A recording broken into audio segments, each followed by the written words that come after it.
ओम श्री परमात्मने नमः। श्री चैतन्य चरित्रावली अध्याय। प्रभु के वृंदावन जाने से भक्तों को विरह। उत्तम बात तो यह है कि सज्जनों का संग ही ना हो। यदि कदाचित संग हो ही जाए तो उनसे स्नेह ना हो। दैव योग से स्नेह भी हो जाए तो उनसे वियोग ना हो, और यदि वियोग हो तो फिर इस जीवन की आशा ना रहे।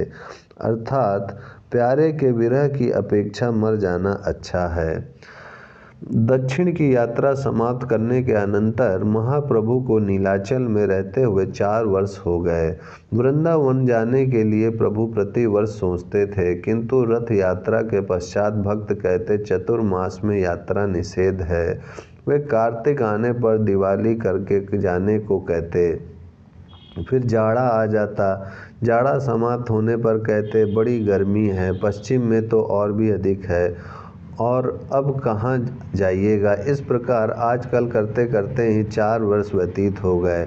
महाप्रभु राय रामानंद जी तथा सार्वभौम भट्टाचार्य आदि भक्तों के प्रेम पास में इस प्रकार जकड़ कर बंधे हुए थे कि वे स्वेच्छा से जाने में समर्थ होने पर भी इन लोगों की सम्मति लिए बिना जाना नहीं चाहते थे। भक्तों ने जब देखा कि अब की बार प्रभु वृंदावन जाने के लिए तुले ही हुए हैं तो उन्होंने व्यवस्था पूर्वक अपनी स्वीकृति दे दी। अब के गौड़ीय भक्त रथ यात्रा करके ही लौट गए थे। सदा की भांति उन्होंने चतुर्मास पुरी में नहीं किया था। प्रभु ने उनसे कह दिया था कि तुम चलो, हम भी पीछे से आएंगे। इसी आनंद में भक्त प्रसन्नता पूर्वक चले गए थे। वर्षा काल समाप्त हो गया। कुआर का महीना आ गया। विजयदशमी के दिन महाप्रभु ने गौण होते हुए वृंदावन जाने का निश्चय किया। प्रातःकाल उठकर वे नित्य कर्म से निवृत्त हुए। समुद्र स्नान करके प्रभु लौटे भी नहीं थे कि इतने में ही भक्तों की भीड़ लगनी आरंभ हो गई। धीरे धीरे सभी मुख्य भक्त महाप्रभु के स्थान पर एकत्रित हुए। महाप्रभु सभी भक्तों को साथ लेकर जगन्नाथ जी के दर्शनों के लिए चले। मंदिर में पहुंचकर प्रभु ने भगवान से आज्ञा मांगी। उसी समय पुजारी ने माला और प्रसाद लाकर प्रभु को दिया। भगवान की प्रसादी माला और महाप्रसादन पाकर प्रभु अत्यंत ही संतुष्ट हुए और इसे ही भगवान की आज्ञा समझकर मंदिर की प्रदक्षिणा करते हुए वे कटकी ओर चलने लगे। प्रभु के पीछे पीछे सैकड़ों गौड़ देशीय तथा उड़िया भक्त आंसू बहाते हुए चल रहे थे। महाप्रभु उनसे बार बार लौटने के लिए कहते, उनसे आग्रह करते, चलते चलते खड़े हो जाते और सबको प्रेम पूर्वक आलिंगन करते हुए कहते, बस अब हो गया, आप लोग अपने अपने घरों को लौट जाएं। पुरुषोत्तम भगवान की कृपा होगी तो मैं शीघ्र ही लौटकर आप लोगों के दर्शन करूंगा। इस प्रकार प्रभु भांति भांति से उन्हें समझाते, किंतु कोई पीछे लौटता ही नहीं था। लौटने का तो अलग रहा, पीछे की ओर देखने में भी भक्तों का हृदय फटता था। वे प्रभु के वियोग जन दुख का स्मरण आते ही जोरों से रुदन करने लगते। इस प्रकार भक्तों को आग्रह करते करते ही प्रभु भवानीपुर आ पहुँचे।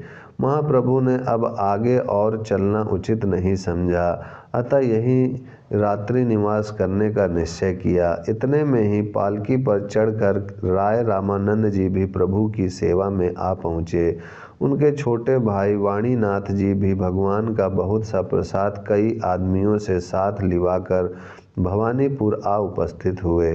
महाप्रभु ने अपने हाथों से जगन्नाथ जी का महाप्रसाद सभी भक्तों को आग्रह पूर्वक खूब ही खिलाया, और आपने भी भक्तों की प्रसन्नता के निमित्त साथ ही प्रसाद पाया। रात्रि भर सभी ने वहीं विश्राम किया। महाप्रभु के अत्यंत आग्रह से कुछ तो पुरी को लौट गए, किंतु बहुत से प्रभु के साथ ही चलने के लिए तुले हुए थे।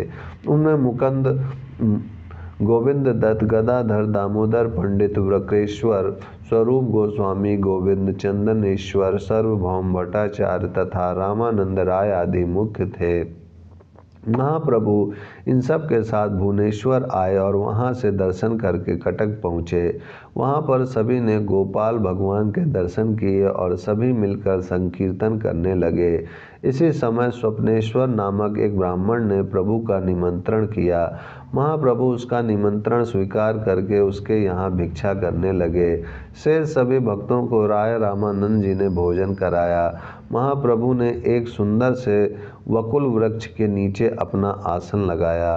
राय रामानंद जी उसी समय कटकाधीप महाराज प्रताप रुद्र जी के समीप गए और वहां जाकर उन्होंने प्रभु के शुभागमन का समाचार सुनाया। इस सुखद समाचार के सुनते ही महाराज के हर्ष का ठिकाना नहीं रहा। वे अस्त व्यस्त भाव से प्रेम में विभोर हुए प्रभु के दर्शनों के लिए चले। उनके पीछे उनके सभी मुख्य राज कर्मचारी भी प्रभु की चरण वंदना करने के निमित्त चले। महाराज अति दीन वेश से आंखों में आंसू भरे हुए अत्यंत ही नम्रता के साथ नंगे ही पांव प्रभु के समीप जा रहे थे। उन्होंने दूर ही पालकी छोड़ दी थी और पैदल ही प्रभु के समीप पहुँचे। पहुँचते ही वे अधीर होकर प्रभु के चरणों में गिर पड़े। महाराज को अपने पैरों में देखकर प्रभु जल्दी से उठकर खड़े हो गए और उन्हें जोरों से आलिंगन करने लगे। महाप्रभु का प्रेमालिंगन पाकर महाराज बेसुध हो गए। प्रभु के नेत्रों से निरंतर प्रेमाश्रु निकल रहे थे। वे अश्रु उन महाभाग महाराज के सभी वस्त्रों को भिगो रहे थे। उन वस्त्रों का भी सौभाग्य था। बड़ी देर तक यह करुण दृश्य ज्यों का त्यों ही बना रहा। फिर महाप्रभु ने महाराज को प्रेम पूर्वक अपने समीप बैठाया और उनके शरीर, राज्य तथा कुटुंब परिवार की कुशल क्षेम पूछी। बहुत देर तक महाराज प्रभु के समीप बैठे रहे। महाराज के प्रणाम कर लेने के अनंतर क्रमशः सभी बड़े बड़े राज कर्मचारियों ने प्रभु के चरणों में प्रणाम किया और प्रभु कृपा की याचना की। महाप्रभु ने उन सभी पर कृपा की और वे सभी से प्रेम पूर्वक कुछ न कुछ बातें करते रहे। महाराज ने प्रभु की यात्रा के पथ में सर्वत्र ही उनके ठहरने तथा नियत समय पर जगन्नाथ जी के प्रसाद पहुंचाने का प्रबंध कर दिया। बहुत से आदमी पहले से ही तैयारी करने के लिए भेजे गए कि जहाँ जहाँ प्रभु का ठहरना हो वहाँ वास स्थान तथा भोजन आदि का सभी सुव्यवस्थित प्रबंध हो सके। महाप्रभु को पहुँचाने के लिए उन्होंने अपने हरिचंदनेश्वर और मंगराज नामक 2 राजमंत्रियों को राज्यों की सीमा पार करने के निमित्त प्रभु के साथ कर दिए। महाप्रभु की आज्ञा पाकर महाराज अपनी राजधानी को लौट गए। चांदनी रात्रि थी। ऋतु बड़ी सुहावनी थी, ना तो गर्मी थी ना जाड़ा। महाप्रभु ने रात्रि में ही यात्रा करने का निश्चय किया। महाराज की रानियां भी प्रभु के दर्शनों के लिए उत्सुकता प्रकट कर रही थीं। इसीलिए महाराज ने हाथियों पर जरीदार पर्दे डलवाकर उन्हें रास्ते के इधर उधर खड़ा कर दिया, जिससे वे महाप्रभु के भली भांति दर्शन कर सकें। महाप्रभु प्रेम में पागल हुए मंद मंद गति से उधर जाने लगे। उनके पीछे हाथी, घोड़े तथा बहुत से लोगों की भीड़ चली। इस प्रकार सभी भक्तों के सहित प्रभु चित्रोत्पला नदी के किनारे आए। वहां महाराज की ओर से नौका पहले से ही तैयार थी।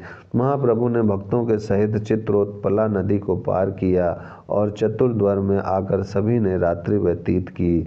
जहां से प्रभु ने चित्रोत्पला को पार किया, वहां महाराज ने प्रभु की स्मृति में एक बड़ा भारी स्मृति स्तूप बनवाया और उस घाट को तीर्थ मानकर स्नान करने के निमित्त आने लगे।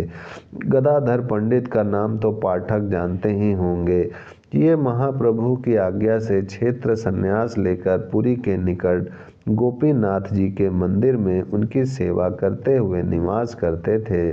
किसी तीर्थ में घर द्वार को छोड़कर प्रतिज्ञा पूर्वक रहने को क्षेत्र संन्यास कहते हैं।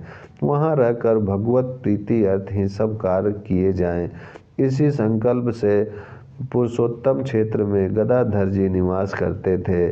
जब महाप्रभु गौड़ देश को चलने लगे तब तो उन्हें पुरुषोत्तम क्षेत्र में रहना असाध्य हो गया और वे सब कुछ छोड़ छाड़ कर प्रभु के पास हो लिए। महाप्रभु के चरणों में उनका दृढ़ अनुराग था। वे महाप्रभु को प्रतिज्ञा करके क्षण भर भी दूसरी जगह रहना नहीं चाहते थे। महाप्रभु ने इन्हें बहुत समझाया, किंतु ये किसी प्रकार भी लौटने को तैयार नहीं हुए। जब महाप्रभु ने अत्यंत ही आग्रह किया तब प्रेम जन रोष के स्वर में उन्होंने कहा, आप मुझे विवश क्यों कर रहे हैं? जाइए, मैं आपके साथ नहीं जाता। मैं तो नवद्वीप में सची माता के दर्शनों के लिए जा रहा हूँ। आप मेरे रास्ते को तो रोक ही ना लेंगे। बस इतना ही है कि मैं आपके साथ नहीं चलूँगा। इतना कहकर ये प्रभु से अलग चलकर कटक होते हुए यहाँ पर आकर मिल गए। महाप्रभु ने इन्हें प्रेम पूर्वक समझाते हुए कहा, देखो तुम जिद करते हो और अपनी बात के सामने किसी की बात मानते नहीं, यह अच्छी बात नहीं है। तुम सोचो तो सही, तुम्हारे गौण चलने से दो महान पाप होंगे। एक तो गोपीनाथ भगवान जी की पूजा रह जाएगी, दूसरे तुम्हारी प्रतिज्ञा भंग हो जाएगी। इसीलिए तुम नीलाचल ही लौट जाओ, मैं शीघ्र लौट आऊँगा।